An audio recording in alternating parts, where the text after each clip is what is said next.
اعوذ باللہ من الشیطان الرجیم بسم اللہ الرحمن الرحیم عبس وتولى ان جاءه الاعمى۔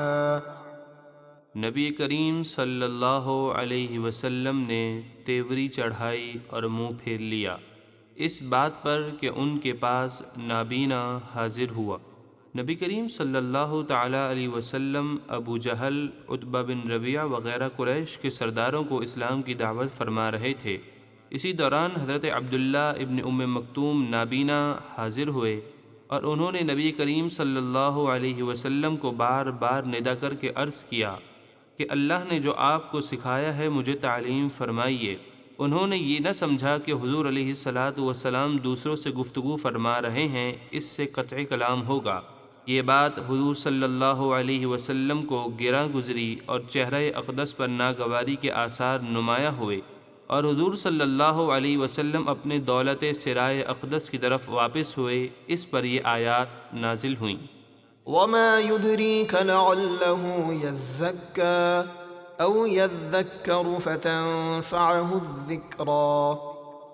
اور آپ کو کیا معلوم، شاید وہ آپ کے فرمان سے پاکیزگی حاصل کرے یا نصیحت قبول کرے تو وہ نصیحت اسے فائدہ دے۔ اما من استغنى، وہ ابو جہل وغیرہ کافر جس نے ایمان لانے سے بے پروائی کی، فأنت له تصدى، تو آپ اس کی طرف متوجہ ہوتے ہیں کہ کسی طرح وہ ایمان لا کر کفر و شرک سے پاک ہو جائے۔ وما عليك ألا يزكى، اور آپ کا اس میں کچھ نقصان نہیں کہ وہ کافر پاکیزگی حاصل نہ کرے۔ وأما من جاءك يسعى، اور وہ جو آپ کی خدمت میں دوڑتا ہوا آیا، وهو يخشى فأنت عنه تلهى، اور وہ اللہ سے ڈر رہا ہے تو آپ اسے چھوڑ کر اور طرف مشغول ہوتے ہیں۔ كلا إنها تذكرة فمن شاء ذكره۔ یوں نہیں کیجیے، بے شک یہ قرآن کی آیات تو نصیحت ہیں، تو جو چاہے اسے یاد کرے۔ في صحف مكرمة مرفوعة مطهرة، یہ آیات ان صحیفوں میں ہیں جو عزت والے، بلندی والے پاکیزہ ہیں، بأيدي سفرة كرام بررة۔ وہ صحیفے لوح محفوظ سے ان فرشتوں کے ہاتھوں لکھے ہوئے ہیں جو بہت عزت والے نیک ہیں۔ قتل الإنسان ما أكفره من أي شيء خلقه من نطفة خلقه فقدره۔ کافر آدمی مارا جائے وہ کیسا ناشکرا ہے، کیا وہ غور نہیں کرتا کہ اللہ نے اسے کس چیز سے پیدا کیا؟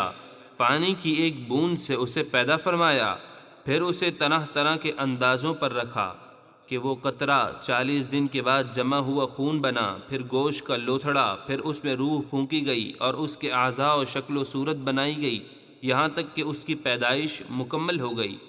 ثم السبيل يسره ثم أماته فأقبره ثم إذا شاء أنشره كلا لما يقض ما أمره۔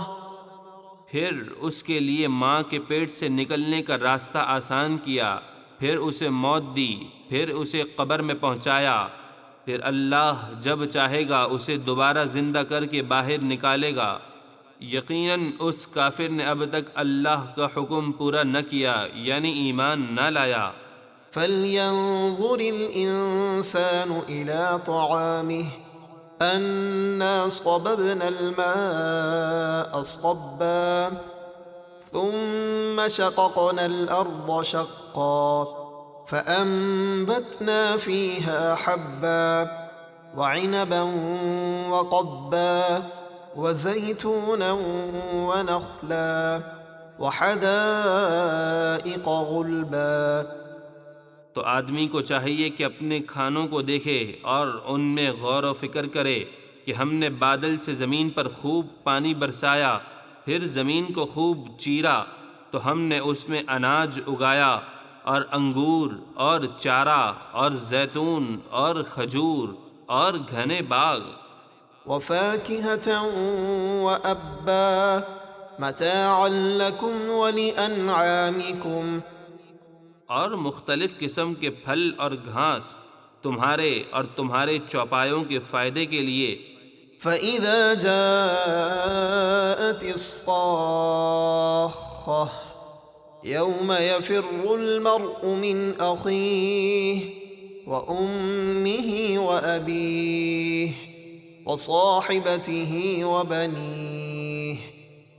پھر جب وہ کان پھاڑنے والی چنگھاڑ آئے گی، یعنی دوسرا سور پھونکا جائے گا اور قیامت قائم ہوگی، اس دن آدمی اپنے بھائی سے بھاگے گا، اور اپنی ماں اور اپنے باپ سے، اور اپنی بیوی اور اپنے بیٹوں سے. لكل امرئ منهم يومئذ شأن يغنيه. وجوه يومئذ مسفرة ضاحكة مستبشرة. اس دن ان میں سے ہر ایک کو اپنے انجام کی ایک ایسی فکر ہوگی جو اسے دوسروں سے بے پرواہ کر دے گی. بہت سے چہرے اس دن ایمان کے نور سے روشن ہوں گے، ہنستے خوشیاں مناتے ہوں گے. ووجوه يومئذ عليها غبرة ترهقها قترة أولئك هم الكفرة الفجرة. اور بہت سے چہرے اس دن خاک آلود ہوں گے، ان پر سیاہی چھا رہی ہوگی. یہ وہی ہیں کافر بدکار.